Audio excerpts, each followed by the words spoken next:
Halo pemirsa, senang sekali saya Cika Mutazam hadir menemani Anda dalam IDX Opening Bell. Kami hadir selama 1 jam dengan informasi terkini. Kami juga akan melaporkan pembukaan perdagangan saham langsung dari rantai Bursa Efek Indonesia. Nantikan juga perkembangan terkini pergerakan bursa regional dan global. Dan pemirsa, inilah IDX Opening Bell.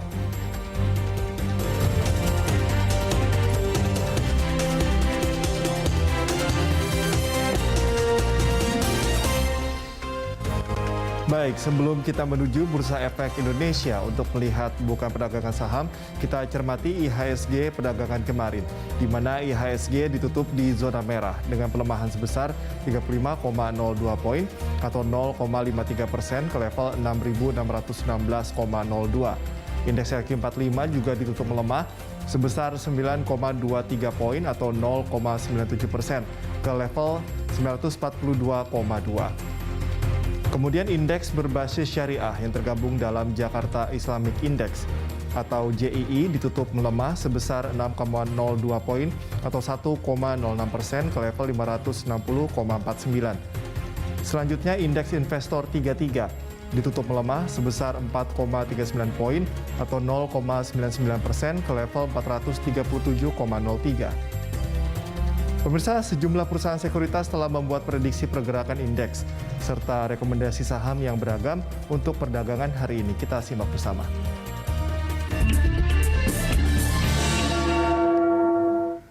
Dan berikut prediksi pergerakan indeks serta rekomendasi saham yang telah kami rangkum dari sejumlah perusahaan sekuritas dan rekomendasinya.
PT Bukalapak.com Tbk memperoleh fasilitas pinjaman dari PT Bank DBS Indonesia senilai 2 triliun rupiah. Perolehan perjanjian fasilitas perbankan itu merupakan bagian dari strategi emiten berkode BUKA untuk melakukan diversifikasi sumber pendanaan. Menurut Corporate Secretary Bukalapak Perdana Saputro, Bukalapak dan Bank DBS Indonesia menandatangani perjanjian fasilitas perbankan dalam bentuk uncommitted revolving short-term loan, maksud kami maksimum 2 triliun rupiah pada 12 November 2021. Perjanjian fasilitas perbankan dibuat tanpa pemberian jaminan atau agunan secara khusus. Suku bunga yang berlaku adalah sebesar 4,5% per tahun. Perseroan mengatakan latar belakang untuk memperoleh fasilitas pinjaman ini untuk digunakan sebagai bridging facility untuk aktivitas pengembangan usaha perseroan. Bukalapak juga memastikan penandatanganan perjanjian pinjaman ini menyebabkan peningkatan jumlah kewajiban perseroan, namun tidak berdampak material secara negatif kepada kemampuan keuangan perseroan.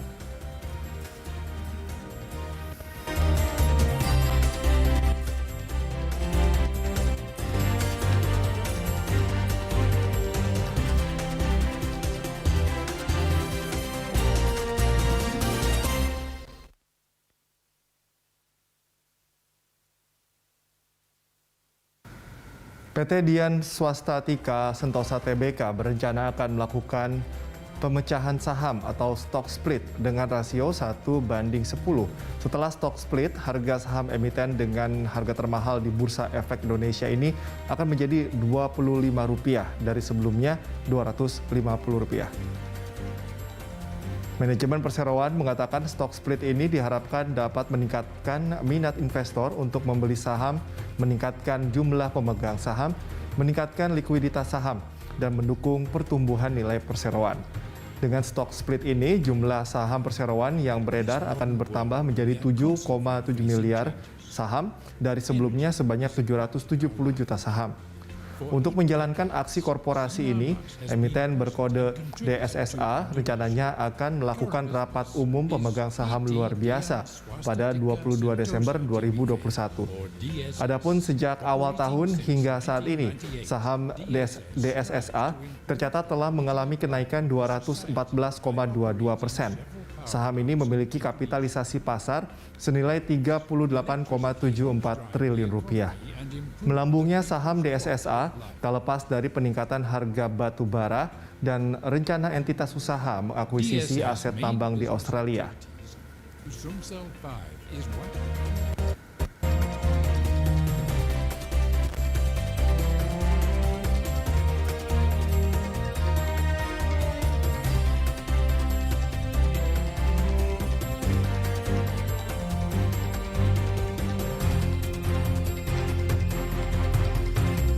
Neraca perdagangan Indonesia kembali mencetak surplus pada Oktober 2021. Badan Pusat Statistik mencatat surplus neraca perdagangan pada bulan Oktober sebesar 5,73 miliar dolar Amerika Serikat.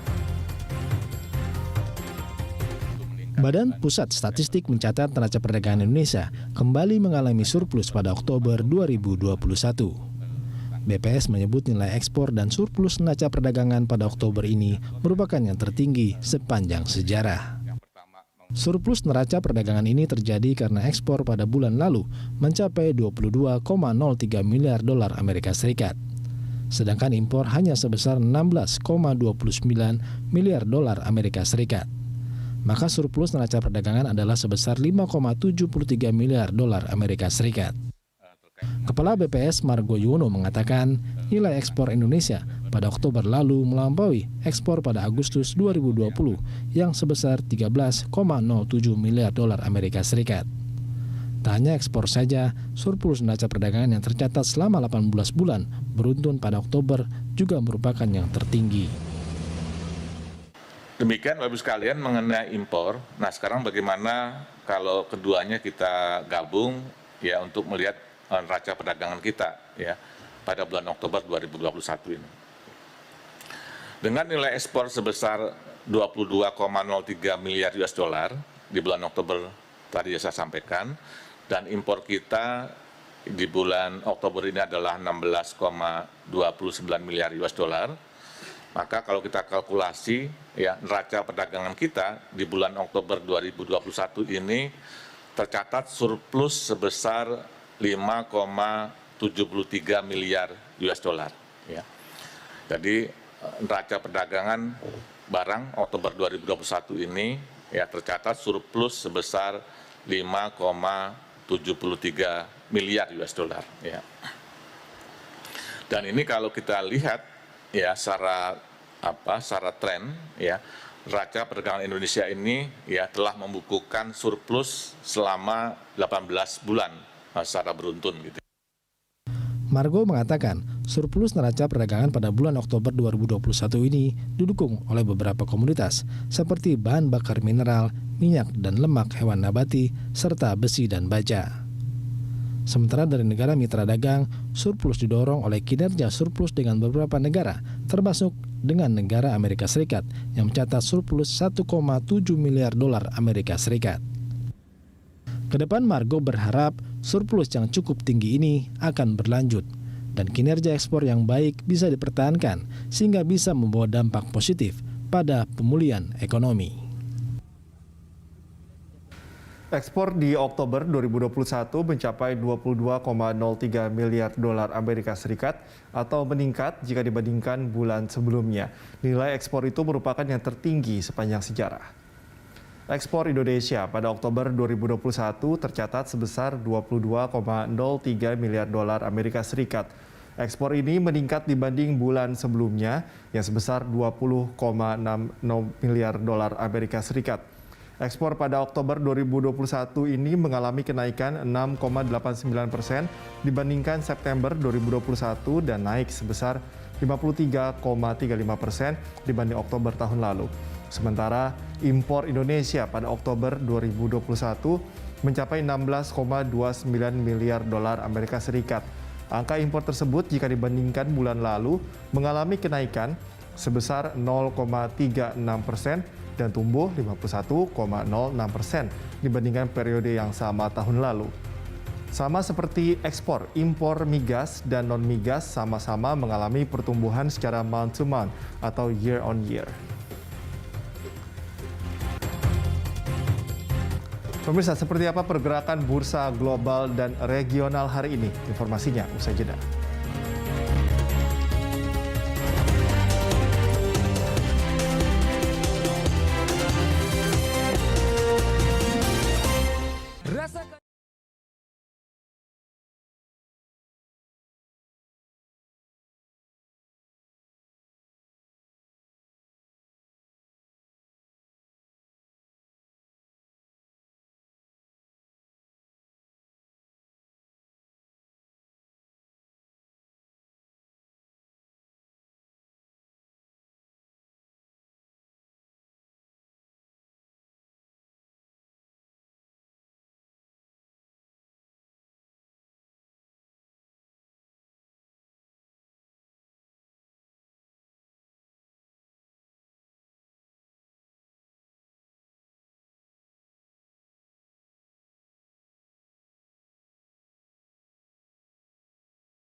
Pemirsa, rupiah ditutup menguat pada perdagangan awal pekan kemarin.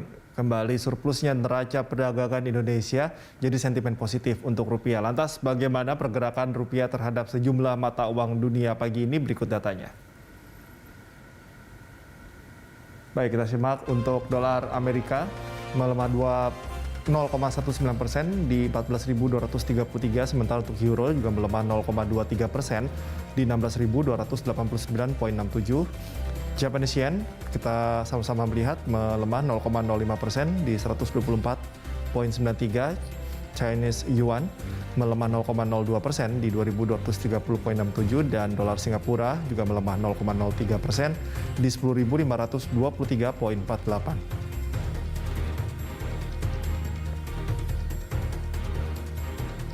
Wall Street ditutup melemah pada perdagangan Senin waktu setempat. Investor masih menanti hasil konferensi tingkat tinggi antara Presiden Amerika Serikat Joe Biden dan Presiden Tiongkok Xi Jinping. Kita simak datanya. Kita simak untuk Dow Jones melemah 0,04% di level 36.087,45. S&P 500 kita simak juga melemah 4.682. Nasdaq melemah 0,04% di 15.853,85 dan New York Stock Exchange melemah 0,07% di 17.285,55.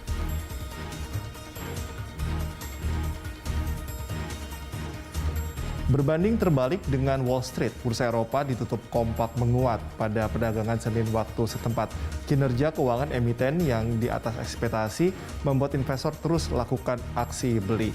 Dari 4 bursa utama Eropa, hanya indeks FTSE 100 yang melemah, dan kita simak datanya. Kita simak untuk FTSE 100 menguat 0,05% di 7.351,86.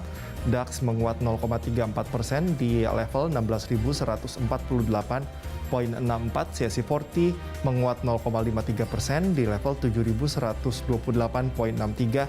Dan FTSE MIB menguat 0,49% di level 27.868,13.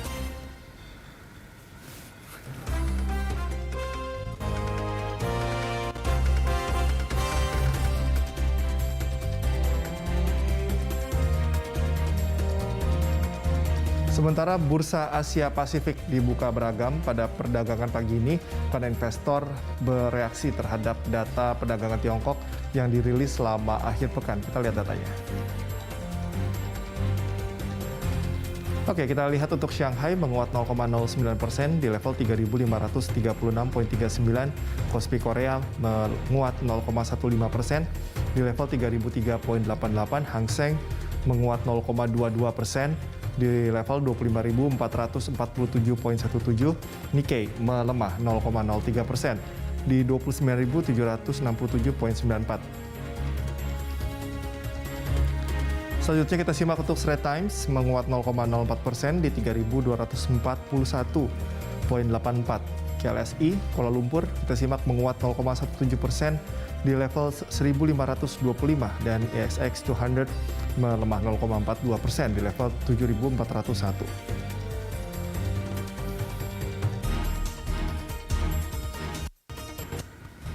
Presiden Amerika Serikat Joe Biden mengadakan pertemuan virtual dengan Presiden Tiongkok Xi Jinping. KTT itu dibayangi sejumlah perbedaan kebijakan hingga rivalitas di berbagai bidang yang memicu kekhawatiran banyak negara lain, termasuk Indonesia. KTT virtual antara Presiden Joe Biden dan Presiden Xi Jinping menindaklanjuti pembicaraan telepon antara kedua pemimpin pada September. Sebelum pertemuan pun, Gedung Putih telah mengisyaratkan jangan terlalu banyak berharap terjadi kesepakatan dalam banyak isu. Part of the discussion was about the importance of that leader-to-leader engagement, not because we are seeking and we're not specific deliverables or outcomes, more because this is about setting the terms, in our view, of an effective competition. Amerika Serikat melihat Tiongkok sebagai rival kuat dengan penguatan pengaruh militer dan ekonomi negara tersebut di seluruh dunia. Menjelang KTT, retorika antara kedua negara sedikit melunak. Bahkan di KTT Iklim COP26 di Glasgow, Skotlandia, AS dan Tiongkok, dua negara emiter karbon terbesar, menyepakati kerjasama mengurangi emisi serta pertemuan berkala membahas krisis iklim. Xi Jinping and President Biden both want to find some stability from which to work, to cooperate where possible, to compete, and even to confront where necessary. None of that's going to stop going forward, but I think the tone is going to be better through the Olympics. Tapi kedua negara tetap berseberangan soal penegakan HAM di Hong Kong dan perlakuan terhadap minoritas Uyghur.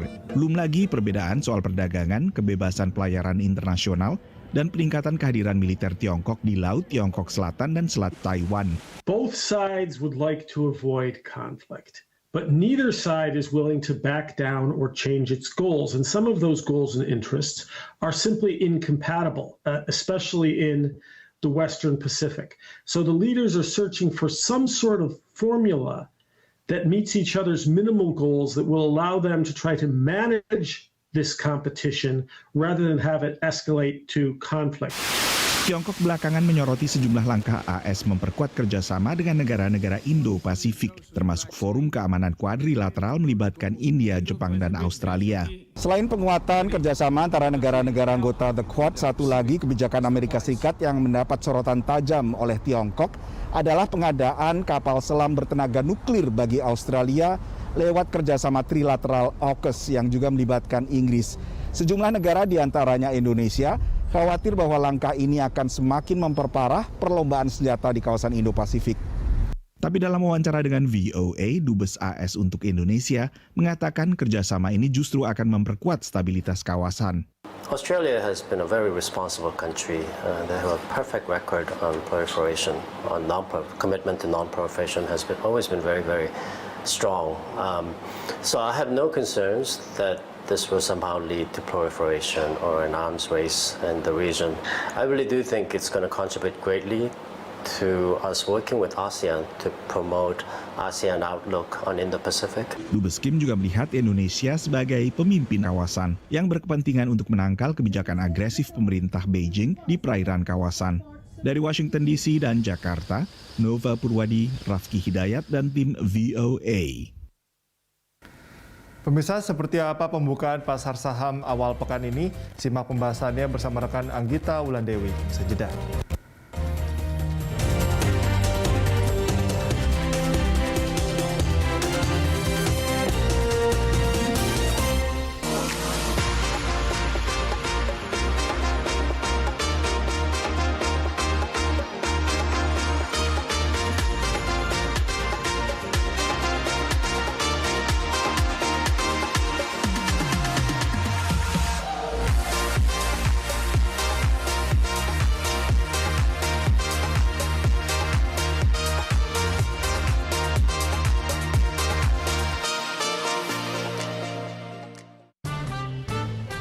Digital banking dan pelayanan perbankan secara online menjadi taruhan. Saksikan Zooming with Primus.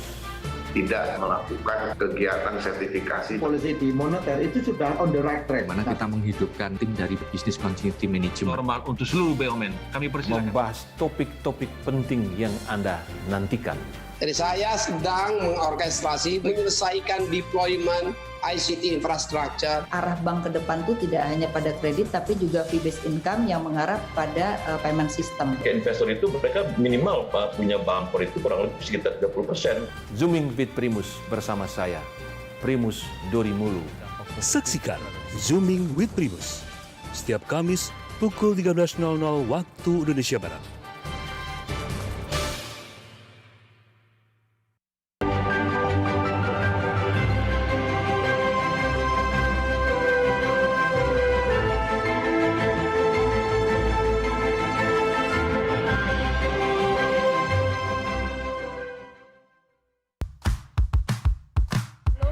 Sesudah pertandingan antara Jurnal Ekstra, oase di tengah gegap gempita, kerasnya berita yang menyita perhatian Anda. Modernnya itu ada jazz ballet, ada hip hop, ada juga dance to the beat. Yang tadi kita beli adalah food court pertama di Jakarta, namanya Food Court Gloria. Kenapa Gloria? Karena di depan sana. Terlalu sulit asalkan mengikuti instruksi dari pelatih. Semenanjung utara perairan laut Kalimantan Timur ini Jurnal Ekstra tersaji secara ekstra untuk Anda, pemirsa setia.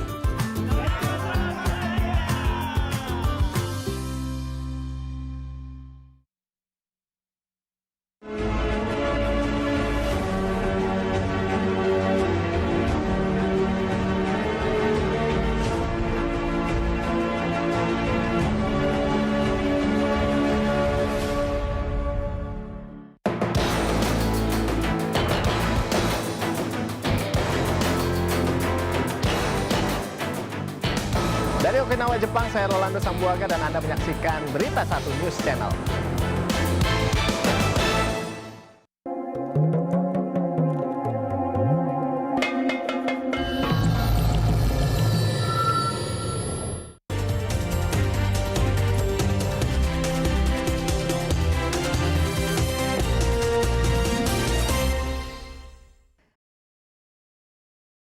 Lanjutkan bersama saya Anggita Wulandewi, dan selanjutnya untuk mengetahui jalannya pembukaan pasar saham hari ini, kita langsung bergabung dengan lantai Bursa Efek Indonesia.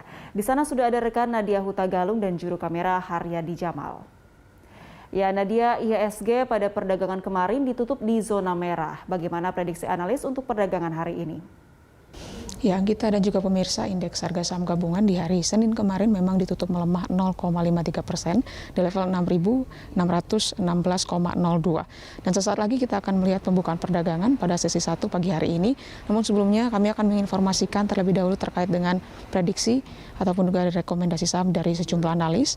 Yang pertama adalah dari analis Pintraku Sekuritas yang memprediksikan bahwa indeks harga saham gabungan pada hari ini cenderung uji support terdekat di level 6.580 sampai dengan di 6.600. Sementara resistance terdekat indeks harga saham gabungan diprediksikan berada di level 6.680. Selanjutnya dari analis Arta Sekuritas mencermati bahwa indeks harga saham gabungan pada hari ini akan melanjutkan pelemahan, yaitu di support 6.592 sampai dengan di 6.568 dan juga level resistance di 6.657 sampai dengan 6.698. Adapun selanjutnya juga prediksi dari Indo Surya Bersinar Sekuritas yang juga memprediksikan indeks harga saham gabungan hari ini melanjutkan pelemahan di kisaran 6.589 sampai dengan di 6.713. Adapun untuk saham yang direkomendasikan oleh Pintraku Sekuritas adalah saham dengan kode emiten MIKA, kemudian MTDL, SSMS, BBRI, BBNI, EMTK, dan juga INTP. Ya, Anggita, kita langsung menuju ke monitor Bursa Efek Indonesia untuk melihat pembukaan perdagangan sesi 1 pada pagi hari ini. Ya, adapun juga untuk rekomendasi saham dari Indo Surya Bersinar Sekuritas merekomendasikan saham dengan kode emiten BBCA, TLKM, PWON, ICBP, ASII, TBIG, BSDE, dan juga KLBF. Prediksi selanjutnya dari analis Bina Arta Sekuritas ini memprediksikan bahwa indeks harga saham gabungan akan berpeluang mengalami rebound jika mampu untuk tetap ditutup di atas level 6.624. Di mana tren pelemahan indeks harga saham gabungan, ya, Anggita dan juga pemirsa, indeks harga saham gabungan pagi hari ini dibuka melemah, terkoreksi 0,21% atau 11,97 basis poin di level 6.605,41. Trading volume tercatat 152 juta lembar saham yang telah beredar dengan nilai transaksi perdagangan 124 miliar rupiah dan juga trading frekuensi 17.000 kali transaksi dan terus berjalan. Ya, Anggita dan juga pemirsa, untuk indeks harga saham gabungan pada hari ini memang berpotensi melemah, di mana seiring juga adanya sentimen negatif begitu dari global. Salah satunya adalah kembali naiknya yield atau imbal hasil obligasi Amerika Serikat tenor 10 tahun di level 1,6% yang dapat menekan pergerakan saham pada hari ini. Kemudian juga adanya pelemahan dari sejumlah harga komoditas, salah satunya seperti batu bara yang melemah atau turun 1,92%, kemudian diikuti harga emas yang susut 0,20% dan juga nikel yang turun 1,83%. Anggita. Baik, terima kasih Nadia atas laporan Anda. Pemirsa, itu tadi reporter Nadia Hutagalung dan juru kamera Haryadi Jamal langsung dari Bursa Efek Indonesia. Kita ke informasi selanjutnya, saham apa yang terbanyak ditransaksikan saat ini? Kita simak datanya. Emiten BBCA atau Bank Sentral Asia TBK pagi ini ditransaksikan sebanyak 1.874 kali. Kemudian ada Totalindo Eka Persada TBK dengan jumlah transaksi sebanyak 1.009 kali.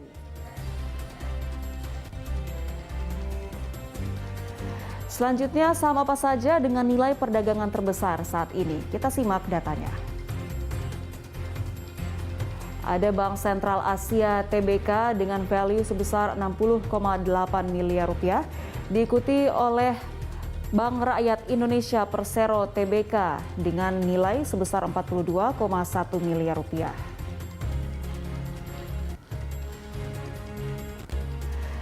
Selanjutnya, saham apa saja yang paling aktif diperdagangkan saat ini? Kita lihat datanya. Ada emiten TOPS atau Totalindo Eka Persada TBK dengan volume saham sebanyak 138.262.500 saham. Selanjutnya Kapuas Prima Coal TBK dengan jumlah transaksi sebanyak 75.274.300 lembar saham.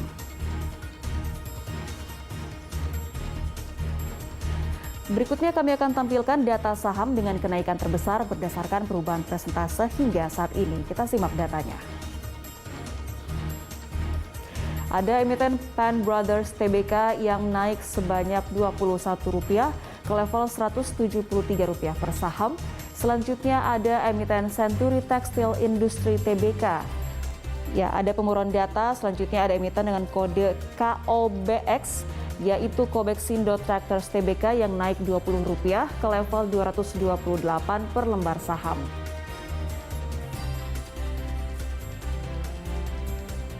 Berikutnya kami tampilkan data saham dengan penurunan terbesar berdasarkan perubahan persentase hingga saat ini. Kita simak datanya. Ada emiten Logindo Samudra Makmur TBK yang turun minus Rp4 ke level Rp56 per lembar saham. Selanjutnya ada emiten Arcadia Digital Media TBK yang turun Rp14 ke level Rp200 per saham.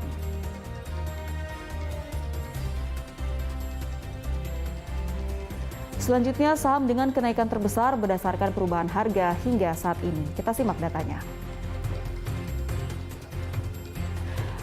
Ada emiten Gudang Garam TBK yang naik Rp250 ke level Rp33.650 per saham. Selanjutnya ada emiten Berkah Beton Sadaya TBK yang naik Rp150 ke level Rp3.460 atau naik 4,53%.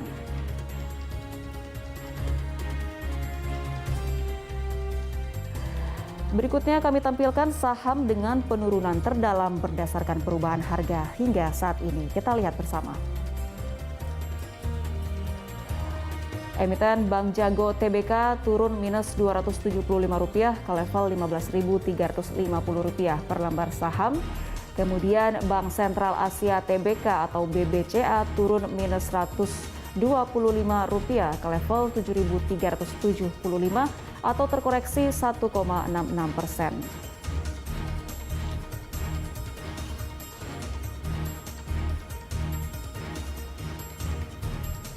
Pemirsa, mulai 2 November 2022, Berita 1 News Channel dan seluruh TV di Indonesia akan bermigrasi ke siaran TV digital. Saat ini siaran TV berlangsung simulcast. Agar Anda bisa menerima siaran Berita 1 TV, gunakan set-top box untuk menerima siaran TV digital. Dengan siaran TV digital, gambar akan lebih bersih, jernih, dan canggih. IDX Opening Bell akan kembali usai jeda.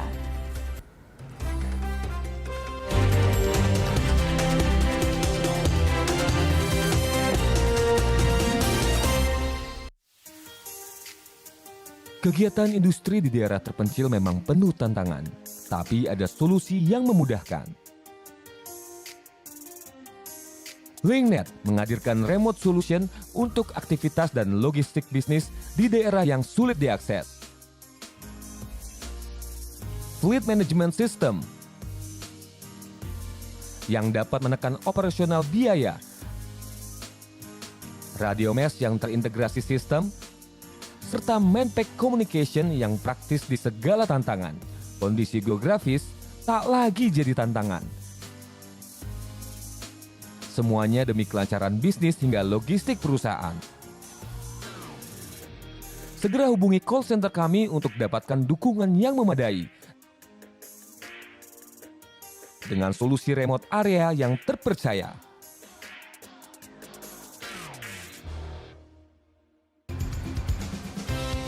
Window dressing menjadi momen yang dinanti investor. Kalau memang ada yang suka trading ya, jadi bukan jangka panjang, saham-saham yang perlu diamati tentunya sektornya tetap harus baik. Rentang waktu beli jualnya tuh sangat pendek sekali ya. Palingan beli sekarang, terus profit taking mungkin Desember sampai Januari, itu untuk tradersnya. Oktober kemarin saya rasa kita mendapatkan hasil yang bagus. Biasanya memang kondisi November lebih ke konsolidasi. Berburu cuan window dressing, Selasa 16 November pukul 20.05 waktu Indonesia Barat.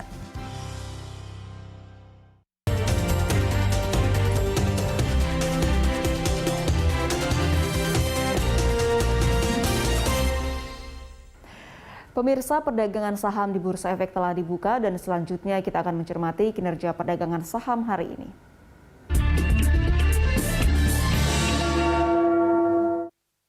Ya, seperti apa pergerakan saham hari ini? Kita terhubung dengan Head of Investment Reswara Gian Investa, Kiswoyo Adijo. Selamat pagi, Pak Kiswoyo. Ya, selamat pagi. Ya, Pak Kiswoyo, ini kalau kita perhatikan pergerakan IHSG pekan lalu sempat menyentuh all-time high namun terkoreksi lagi. Analisa Anda untuk pergerakan IHSG hari ini seperti apa? Kalau memang secara statistik, IHSG di bulan November ini rentan merah. Tapi memang kita ada target di akhir tahun itu sekitar 6.800. Dan level psikologisnya IHSG bawahnya itu supportnya adalah di level 6.500.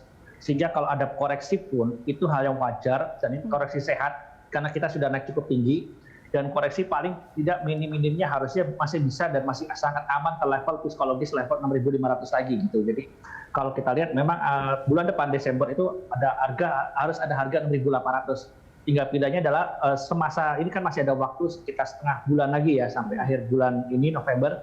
Apakah nanti IHSG akan ada koreksi dulu? Apakah akan sideways di sini aja? Jadi kalau dia sideways di sini sampai mungkin level support psikologisnya nggak ditembus 6.500 terjadi support kuat, ya harusnya dia masih sangat aman dan masih bisa kembali lagi ke level atas, bikin new high baru lagi untuk tutup tahun di sekitar level 6.800. Baik, artinya kita masih akan lihat apakah IHSG bisa menyentuh target akhir tahun 6.800. Nah, kalau sentimen utama pergerakan IHSG hari ini apa saja, Pak? Kalau lihat sentimennya sebetulnya kita lihat sentimen secara globalnya itu juga memang The Fed memang sudah mulai mengurangi cetak duit, hanya mengurangi, belum menaikkan suku bunga, hanya mengurangi saja. Tapi itu sebenarnya tanda sinyal positif bahwa ekonomi Amerika sudah mulai pulih. Dan kalau ekonomi Amerika pulih, otomatis konsumsi mereka besar. Karena konsumsi Amerika itu sangat besar banget. Dan kalau konsumsinya besar, otomatis dia akan beli barang dari mana-mana. Salah satunya adalah dari Indonesia juga. Dan kebetulan di Indonesia juga, kita tingkat coronanya sudah menurun sangat jauh. Terus kita juga vaksinasi kita sudah sangat tinggi. Dan kita juga pelonggaran ekonomi sudah terjadi di mana-mana. Itu bisa terlihat di mana jalan tol sudah kelihatan macet. Itu tandanya ekonomi sudah bergerak dan itu sehingga ikut menyokong juga pertumbuhan ekonomi Indonesia dan kita masih ada peluang untuk pertumbuhan ekonomi menggenjot sangat tinggi adalah di bulan depan di libur Natal tahun baru Nataru itu adalah puncak konsumsi tertinggi kedua dalam setahun. Jadi yang pertama itu adalah Lebaran sudah lewat. Nanti kalau Natal tahun baru ini tidak ada pengetatan ekonomi atau tidak ada lockdown-lockdownan, tidak ada PSBB ketat dan sebagainya, itu harusnya ikut akan menyokong pertumbuhan ekonomi Indonesia. Terus ketakutan dengan gelombang ketiga saya lihat mungkin akan munculnya adalah sesudah libur Natal tahun baru. Biasanya seperti itu. Jadi mungkin kita akan krusial untuk gelombang ketiga corona adalah sekitar bulan Januari, Februari, Maret di 3 bulan itu. Harapannya gelombang ketiganya adalah lebih smooth karena kita vaksinasi kita juga sudah sangat tinggi sekali sih seperti itu. Baik, nah terkait dengan data retail Pak untuk yang menjadi, apakah ini masih akan menjadi sentimen utama dari penggerak IHSG? Untuk itu paling hanya sesaat doang, tapi setelah itu kita akan fokus kembali ke view. Jadi kalau kita lihat IHSG itu adalah kita lihat view pertumbuhan ekonomi atau ekonomi Indonesia untuk 6 bulan ke depan. Bukan kita lihat untuk bulan ini atau bulan kemarin ataupun 2 bulan ke depan, tapi 6 bulan ke depan. Itu orang-orang melihat bahwa dengan vaksinasinya sudah tinggi, ekonomi sudah mulai berjalan lagi, jalan tol macet, sehingga orang optimis. Makanya IHSG akhir tahun harusnya bisa lah level 6.800, biarpun ada sebagian analis lain yang mungkin optimis bisa mencapai level 7.000. Tapi saya masih tetap mempertahankan level 6.800 dari awal tahun itu saya sudah prediksi dan saya tidak akan merubahnya sih. Saya masih optimis itu bisa dicapai sih. Baik, artinya sentimen utama ini adalah pemulihan ekonomi dan juga penanganan COVID-19. Kalau dari sisi domestik sendiri, terkait dengan neraca perdagangan yang kembali surplus, ini apakah masih akan menjadi sentimen utama nantinya? Neraca perdagangan surplus itu sebetulnya hanya sebuah tanda bahwa ekonomi dia sudah mulai pulih karena memang tingkat ekspor kita sudah lebih tinggi, bahkan memang harusnya prediksinya mungkin bisa menyanyi level 2011 ya. Level 2011 itu ekspor kita sangat tinggi banget, itu tertinggi sepanjang sejarah Indonesia. Dan ini memang kita ekspor kita, biarpun lagi masa-masa kemarin ada corona, dari awal tahun sampai bulan Oktober, itu kan sebetulnya dipicu oleh kenaikan ekspor batubara kita. Karena batubara kita kan dibutuhkan oleh Cina, sehingga itu menunjukkan bahwa memang kalau ekonomi Cina bergerak, artinya ekonomi Amerika bergerak, seluruh dunia bergerak, ya Indonesia cepat atau lambat akan kebagian lah, karena kita juga adalah negara penghasil komoditi dari nikel, timah, CPO, batubara gitu. Jadi kita akan terkena efek positif juga dari ekonomi dunia sudah mulai pulih sih. Baik. Pak Kiswoyo, ini kinerja emiten kuartal ketiga tahun 2021 telah dirilis. Apakah sentimen ini dapat menopang kinerja dari indeks? Yes, itu pasti. Karena memang itu menunjukkan bahwa biasanya emiten-emiten big cap ya, itu seperti kayak Astra International, terus juga bank-bank itu besar, BCA, BRI, Mandiri, BBNI, itu memang mereka sudah menunjukkan bahwa kinerja mereka tahun ini, kuartal 3 tahun ini lebih baik daripada kuartal 3 tahun kemarin. Dan harusnya nanti tutup tahun ini, artinya tahun buku tahun ini, harusnya kinerjanya juga pasti jauh lebih baik dibanding dengan tahun kemarin, dan tahun depan akan lebih baik daripada tahun ini. Karena itu adalah sebagai gambaran bahwa ekonomi Indonesia sudah mulai pulih gitu. Baik, terkait dengan ekonomi RI kuartal keempat yang tahun 2021 ini diprediksi tumbuh di atas 4%, seperti apa pandangan Anda, Pak? Itu bisa tercapai, yaitu seperti saya cerita tadi di awal bahwa ini mungkin kita akan genjotnya dari akhir tahun, jadi libur Natal tahun baru, biarpun pemerintah sudah berusaha memotong-motong, tidak ada lagi namanya cuti bersama untuk Natal, tapi tetap namanya orang, saya rasa itu nanti akhir tahun akan ada libur, orang mungkin mengajukan cuti atau berusaha melakukan libur panjang, itu pasti akan ramai karena itu adalah puncak konsumsi Indonesia juga. Biarpun pemerintah berusaha mengerem ya, artinya katanya ada rencana mungkin akan ada pembatasan lagi pergerakan, ya sepertinya pemerintah ingin mencegah jangan sampai gelombang ketiga muncul kembali. Tapi di satu sisi saya lihat pemerintah juga sedang memikirkan kalau itu diterapkan nanti takutnya ekonomi akan kembali turun gitu, karena itu adalah puncak konsumsi Indonesia tertinggi kedua dalam 1 tahun ini, dan itu krusial banget untuk meningkatkan pertumbuhan ekonomi Indonesia di tahun ini gitu. Baik, Pak Kiswoyo, prediksi Anda untuk pergerakan indeks hari ini, support dan resistance-nya bergerak pada level berapa? Kalau kita lihat supportnya pada hari ini mungkin level 6.550 kalau sampai ada koreksi dalam, tapi level atasnya mungkin masih level sekitar 6.700 gitu. Baik, kita akan lanjutkan dialog kita terkait dengan rekomendasi saham usai jeda, Pak Kiswoyo. Pemirsa, saham apa saja yang bisa Anda koleksi hari ini? Simak pembahasannya usai jeda.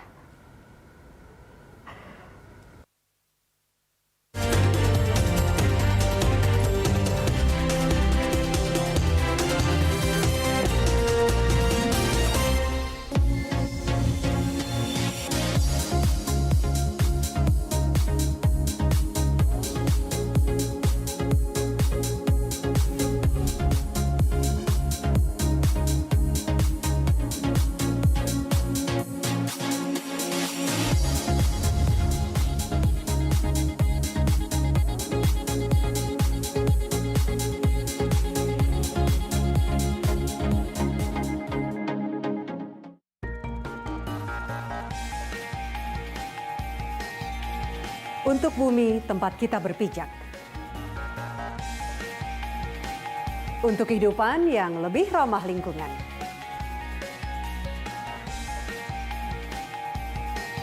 Untuk bumi yang lestari.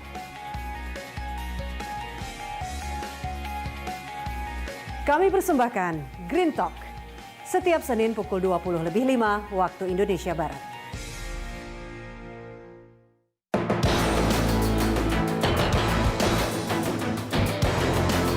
Saya Patricia Mapalie, melaporkan langsung dari Polda Metro Jaya dan Anda sedang menyaksikan Berita 1. Pandemi COVID-19 datang tanpa undangan, lalu tatanan dunia pun berubah total.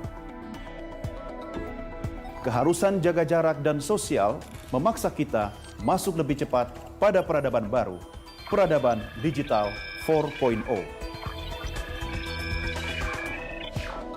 Jangan gagap, era baru selalu melahirkan peluang baru, bisnis baru, teknologi baru, bahkan dunia baru, dunia new normal. New Normal bersama saya, Doni De Keizer.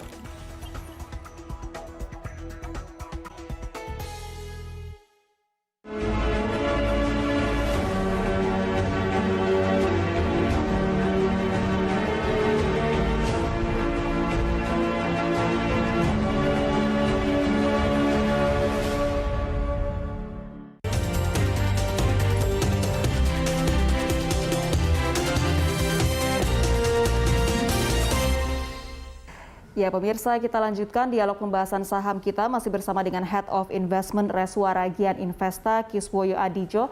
Pak Kiswoyo, ini biasanya jelang akhir tahun pasar bersiap melakukan window dressing. Bagaimana dengan tahun ini? Betul. Itu jadi memang kita, apalagi kita optimis bahwa IHSG akan menyentuh level 6.800 sehingga ada beberapa saham yang mesti layak kita cermati. Kalau kita lihat di sini seperti BRI, ini sangat menarik banget karena kalau kita lihat ini sudah koreksi cukup dalam. Sehingga di level-level supportnya ada di level 4.090 dan lalu level 4.000. Itu kalau sampai ini kita mulai bisa beli cicil atau beli bertahap ya dari level sekarang 4130, lalu 4090, lalu level 4000. Setelah itu ada juga yang keduanya saham jagoannya adalah BCA. Karena bagaimana juga BRI dan BCA ini adalah saham penggerak IHSG dengan bobot yang sangat besar terhadap IHSG.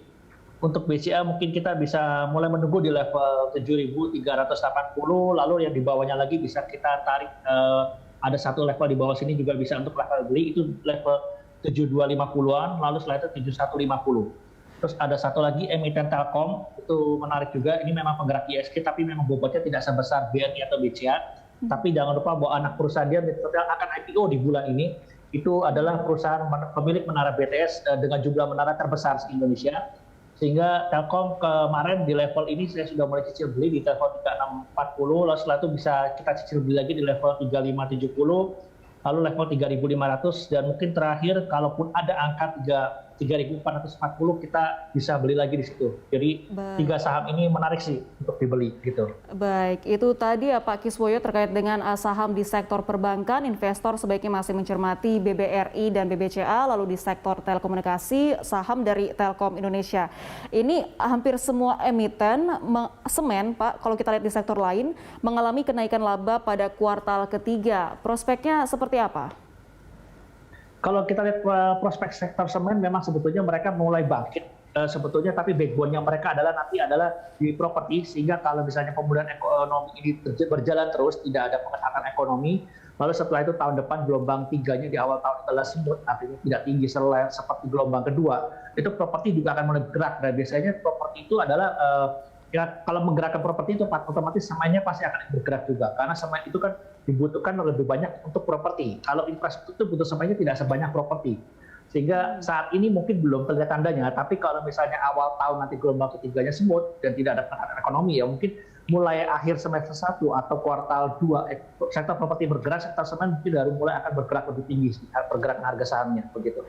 Baik, Pak Kiswoyo, untuk bulan ini banyak sekali emiten baru yang melakukan IPO, termasuk yang paling besar adalah Mitratel. Prospeknya seperti apa? Jadi begini, pada saat perusahaan-perusahaan melakukan IPO itu memang mereka harus mencari momen market yang pas. Momen market yang pas itulah pada saat IHSG lagi bullish. Jadi kalau kita lihat IHSG kan lagi bullish, apalagi ini berusaha mencetak rekor tertinggi baru, terus mencetak rekor tertinggi baru. Ini adalah momen yang tepat untuk perusahaan-perusahaan IPO. Tapi kalau misalnya IHSG lagi bearish, lagi turun dalam atau lagi sideways di bawah, itu kecenderungannya perusahaan agak-agak males untuk melakukan IPO. Karena apa? Karena takut IPO-nya akan gagal, tidak laku begitu kan. Sehingga memang di saat IHSG sampai akhir tahun ini 6.800, ini akan muncul IPO-nya ini pasti akan sangat banyak. Bahkan mungkin awal tahun depan sekitar Januari Februari itu masih akan banyak minatnya Januari Februari Maret ya. Karena apa? Karena saya lihat IHSG mungkin sampai awal tahun depan sampai Januari Februari Maret itu mungkin mereka akan menyentuh level 7.000 sampai 7.200. Itu masih momennya bullish-nya masih berlanjut dari Desember lanjut ke Januari Februari Maret, dan di situ akan masih banyak IPO lagi sih saya lihat gitu. Baik, artinya ada prospek positif ya Pak untuk emiten-emiten yang melakukan IPO di bulan ini. Kita beralih ke sektor lainnya terkait dengan harga batubara acuan yang melonjak 33%. Seperti apa analisa pergerakan Anda? Saya lihat pergerakan harga batubara sudah mulai terbatas kenaikannya. Karena kalau kita lihat pemakai terbesar Cina, dia sudah mulai membatasi, tidak mau harga naik terlalu besar juga. Jangan lupa juga Cina juga sebagai produsen, jadi dia sudah mulai membuka kembali, dan sudah lama, sudah sekitar sebulan 2 bulan lalu dia mulai membuka kembali tambang-tambang batubara ditutup. Karena ini kan menjelang musim dingin, jadi mereka butuh pasokan listrik lebih banyak lagi, sehingga batu bara dibutuhkan lebih banyak.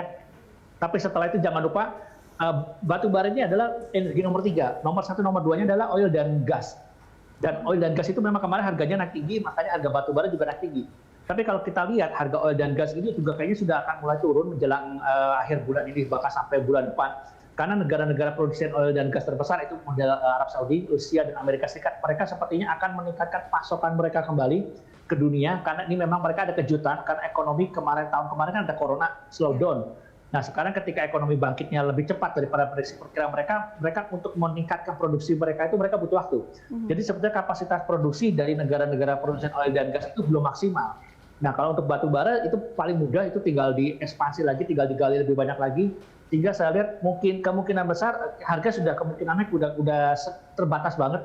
Tapi kemungkinannya untuk turun ada. Jadi mungkin sekitar akhir tahun ini atau awal tahun mungkin harga batu bara akan turun cukup dalam ya, termasuk harga oil dan gas juga. Karena ibaratnya kebutuhan akan musim dingin sudah selesai, terus pasokan juga sudah mulai banjir, mulai melimpah gitu. Baik, rekomendasi saham dari Anda untuk emiten di sektor komoditas batu bara apa saja Pak Kiswoyo? Kalau untuk batu bara sebetulnya saya malah waspada, karena ini kenaikannya sudah cukup tinggi dan rentan untuk turun. Memang kalau lihat laporan keuangan mereka, harusnya laporan keuangan mereka sampai akhir tahun ini masih bagus, karena harga batu bara masih tinggi. Tetapi harus dilihat lagi, karena ada beberapa emiten produsen batu bara penjualannya sudah pakai kontrak. Kalau pakai kontrak otomatis mereka harganya masih harga lama. Tapi dengan begitu, apalagi orang-orang ini kan, kalau sektor komoditi ini kan orangnya sangat sensitif banget. Jadi ketika mereka melihat bahwa view-nya ke depan harga batu bara udah nggak bisa naik, bahkan cenderung turun, itu akan mengurangi minat beli dari para investor ataupun para trader sebetulnya. Jadi memang kita harus waspada di saham-saham sektor coal. Yang menarik adalah sektor komoditi yang lain seperti timah sama Inco. Karena itu mereka timah dan nikel itu dibutuhkan untuk kalau misalnya ekonomi tumbuh kembali, jalan kembali lebih cepat lagi. Itu dibutuhkan namanya nikel dan timah dalam jumlah cukup besar. Gitu. Sehingga itu yang mungkin masih akan berlanjut rally-nya seperti itu. Baik, Pak Kiswoyo, kita beralih ke emiten dari sektor lain. Informasinya Rumah Sakit Omni resmi diakuisisi oleh MTEK. Bagaimana pergerakan sahamnya dan semenarik apa prospek dari rumah sakit ini? Kalau kita lihat rumah sakit itu sektornya memang jadi begini. Ini memang kita serba salah ya. Kalau waktu kemarin puncak-puncak corona gelombang kedua itu yang bulan Juli Agustus itu memang itu rumah sakit itu ibaratnya mereka panen besar, ibaratnya mereka full semua kapasitas dipakai semua, peluangnya akan meningkat. Tapi ketika sekarang corona lagi mereda dan apalagi harga PCR juga sudah ditetapkan oleh Pak Jokowi ke level sangat rendah sekali, itu memang mungkin saya melihat masih mungkin sampai dengan akhir tahun ini masih akan ada penyesuaian. Karena apa? Para rumah sakit ini kebanyakan sebagian besar mereka sudah menyimpan stok untuk alat PCR dengan harga mahal. Sehingga ketika harga Pak Jokowi disuruh jual dengan harga rendah, otomatis mereka akan rugi. Sementara mereka untuk mendatangkan baru harganya harga baru kan dari produsennya. Tapi kan mereka punya stok dengan harga lama tuh. Jadi mereka harus adjustment harga beli yang mahal itu harus di-press down dengan membeli alat yang baru lagi. Tapi sementara harga jualnya juga sangat rendah. Jadi ini mungkin akan ada kendala yang biasanya bisnis PCR itu kemarin rumah sakit bisa mendapatkan untungnya cukup besar, sekarang untung mereka malah rugi. Itu nanti kita akan lihat sih di laporan keuangan masing-masing, sehingga saya mungkin masih agak-agak sedikit khawatir bagaimana laporan keuangan mereka, apakah kuartal 4 ini mereka terpukul apa tidak, karena mungkin akan ada, kalau ada kerugian itu kerugian dari bisnis PCR-nya sih, karena udah kadung beli dengan harga mahal gitu kan. Baik, Pak Kiswoyo, terakhir rekomendasi Anda untuk saham yang menarik diinvestasikan selain dari sektor perbankan dan telekomunikasi tadi, silakan. Kalau mau jasa marga ya, kalau saya lihat jasa marga itu masih sangat murah. Jadi kalau kita lihat ini jangan lupa jasa marga itu masih sangat murah sekali. Terus kalau kita lihat ini sebetulnya jalan tol kan sudah mulai macet. Ketika jalan tol sudah mulai macet itu harusnya nanti cash flow-nya dia akan membaik. Jadi kalau kita tahu jasa marga itu perusahaan cash flow-nya paling baik karena kita bayar tol itu nggak bisa utang, tapi kita harus taruh duit dulu. Jadi level pertamanya adalah level 4.500 dan harusnya akhir tahun ini, akhir bulan depan, itu harusnya si jasa marga bisa tutup di area 4.650, minim-minimnya di sini dilewatin untuk tutup akhir tahun ini. Dan untuk bicara tahun depan mungkin level ini akan terlewati, yaitu level 4.000 atau level 5.000 itu pasti akan terlewati. Mungkin tahun depan bisa kita melihat adalah jasa marga ke area level 6.000. Karena ingat ketika kita ekonomi mulai jalan, itu jalan tol mulai macet parah, jasa marga penghasilannya pulih kembali dan itu cash flow paling bagus karena dia terima uang cash, tidak ada utang gitu kan. Jadi kita nggak mungkin bayar tol pakai utang gitu. Jadi itu menarik karena kalau kita bicara tahun depan mereka masih bisa mencapai level 6.000. Memang saham ini buat untuk menabung karena pergerakan sahamnya lumayan lemot atau smooth kalau lagi terbang tinggi, tapi kalau lagi lemot, sehingga tidak sangat sulit untuk dipakai buat TikTok atau buat trading. Gitu. Baik Pak Kiswoyo, terima kasih atas informasinya. Sehat selalu. Pemirsa, demikian Head of Investment Kiswoyo Adijo. Pemirsa, sampai di sini IDX Opening Bell menemani pagi Anda. Anda bisa mengirimkan informasi dan saran kepada kami lewat email di redaksi@berita1.tv atau follow kami via Twitter, Facebook, YouTube, dan Instagram. Saya Anggita Wulandewi mewakili rekan Cika Multazam serta seluruh kerabat kerja yang bertugas mengucapkan terima kasih atas kebersamaan Anda. Sampai jumpa.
Digital banking dan pelayanan perbankan secara online menjadi taruhan. Saksikan Zooming with Primus.